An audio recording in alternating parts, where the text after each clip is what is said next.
Welcome to IVF This, episode 189, IVF and Losing Joy. Welcome to IVF This. I'm your host, Emily Ginn. After 10 years of primary and secondary infertility due to both male and female factor infertility, I am now the mother to 3 beautiful miracles. I am married to my favorite person in the world. I'm a social worker, a life coach, and an IVF warrior. I'm here to teach you how to manage your mind and emotions during your IVF journey, to break free from anxiety and regain control of your life, even in the midst of infertility. I'm going to teach you how to say IVF this to how we think about, talk about, and experience infertility. Let's go. Hello, hello, hello, my beautiful friends. I hope you are all doing so well. It's pumpkin spice latte season, even though honestly, you know what? I'm not a fan of pumpkin spice lattes. I say that, and I've never tasted one I actually liked. I need to reflect on that.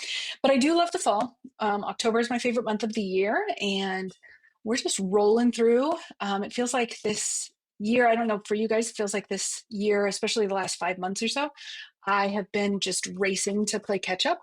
So I'm hoping this fall will bring maybe just some quiet moments of calm. That is what I'm hoping for and thinking about and trying to remind myself. If you listen to last week's episode or the last episode on Lucky Girl Syndrome, something that I am focusing on a lot is, I want my brain to show me moments where peace and calm and groundedness can exist. So that's what I'm working on. Today, we're going to talk about something that it's a little bit heavier than we've talked about in a little while. And it's the very real experience of losing joy during the IVF process. Because if you're anything like me, or like the vast majority of the people that I work with, you probably know what I mean when I say that somewhere along this road, joy starts to disappear. When you first imagine having a baby, the picture is usually painted with such joy, right? Dreaming of nursery colors, thinking about baby names, imagining little shoes by the door, the giggles, the snuggles, the kisses, all of those things, right? But when you're in the trenches of infertility and IVF, that joy gets stripped away from you piece by piece. And it doesn't happen in like big ways. It can happen in big ways, but most of the time it happens in these like small ways. Too many appointments, too many disappointments, too many decisions, medications, injections, side effects, too many scary, draining moments where you're left holding your breath for the next result, the next phone call, the next 2-week wait, the next cycle. And at some point, and it's different for everybody, right? At some point, it starts to feel too complicated, too heavy. And for many of us, joy feels like something that other people get to have, not us. Something that belongs to people who don't have to go through this. I hear from so many of my clients and listeners who say, I don't even let myself get or feel excited anymore. It feels kind of dangerous. And I get it. I get it. When your heart has been broken again and again and again, joy starts to feel like a liability. That, and I want to name that is grief. It's grief for the imagined experience of parenthood we thought we'd have. It's grief for the carefree excitement that was replaced with medical calendars and lab results. It's grief for the innocence that got lost somewhere along the way. And sometimes just naming it helps, right? Saying out loud, yes, this is grief. Yes, joy feels gone. And yes, this is part of kind of the trauma that you experience during infertility. That acknowledgement alone can help you feel a little bit less broken, a little bit less in despair. But here's the hard truth. Denying ourselves joy doesn't actually protect us. We tell ourselves if we don't get too excited, if we don't let ourselves imagine baby names or nursery patterns, if we don't buy the onesie that we secretly desperately want, then maybe the fall won't be so steep if things don't work out. We think if I don't hope too much, it won't hurt too much. Here's the thing, disappointment hurts no matter what. It doesn't matter if you're cautiously optimistic or wildly optimistic. The pain of another failed cycle is still brutal. The myth that withholding joy will somehow cushion a blow.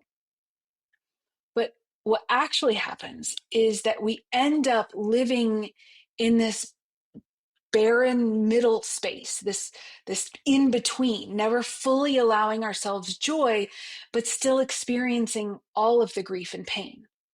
It's like robbing yourself twice, one of the joy you could have had in the present moment, and again when the outcome doesn't go your way. And I say this to you with all of the love in my heart. You are not silly or weak or naive for believing that guarding your heart will help. It's survival logic, right? It makes perfect sense that you try to create some control in an uncontrollable process. But the reality is that that strategy just doesn't work. It's the hurt still comes, but the joy doesn't. So the invitation isn't, and nor will it ever be, to swing the other way into reckless optimism.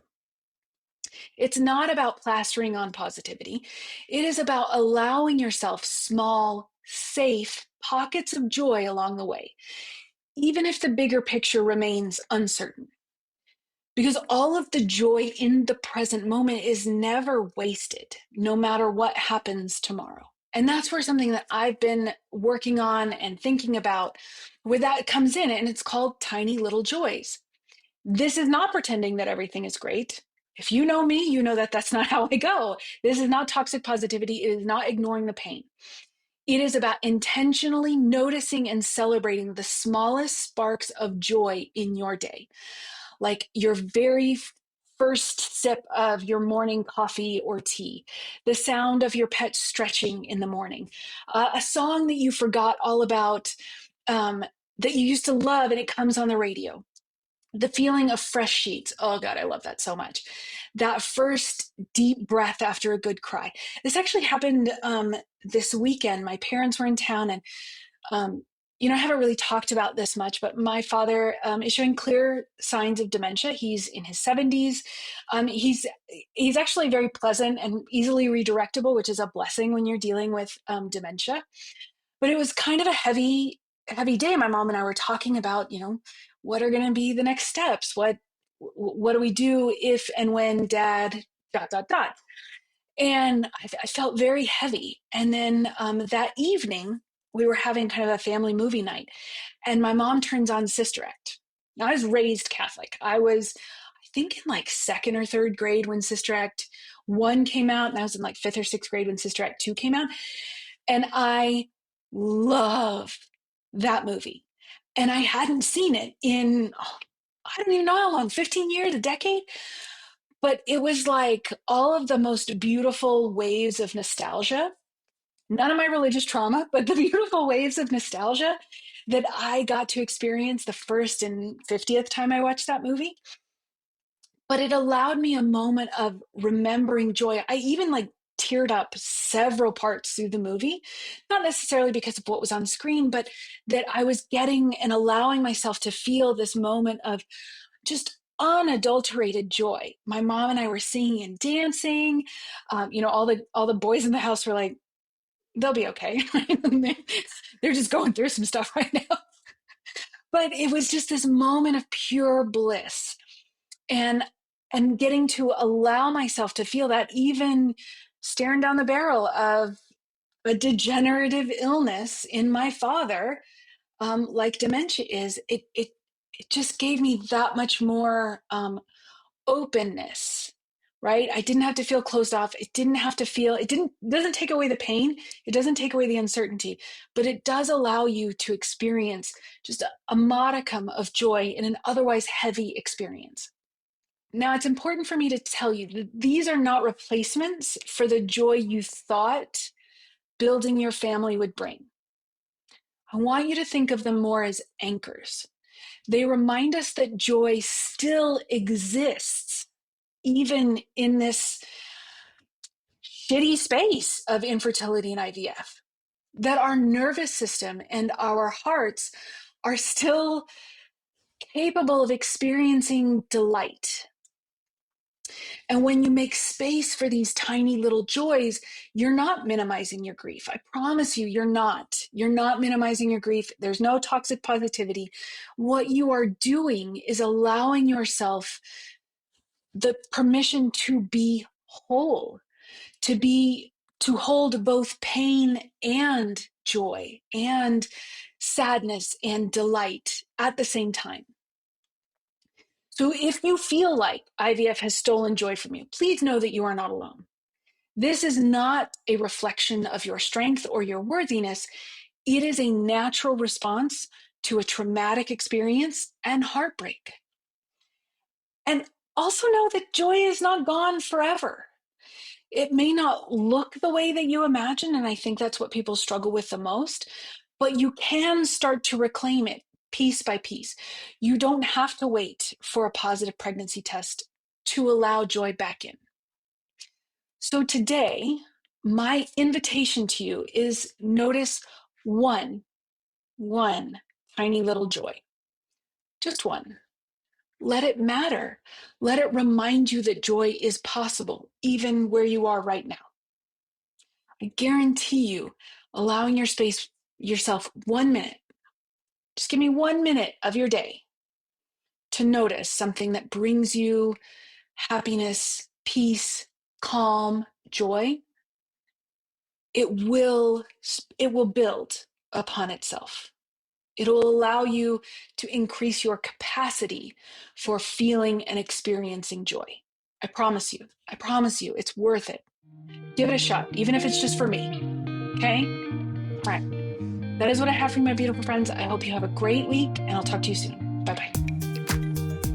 Thank you for listening to this week's episode of IVF This. If you like what you've heard, click subscribe and follow to make sure you don't miss an episode.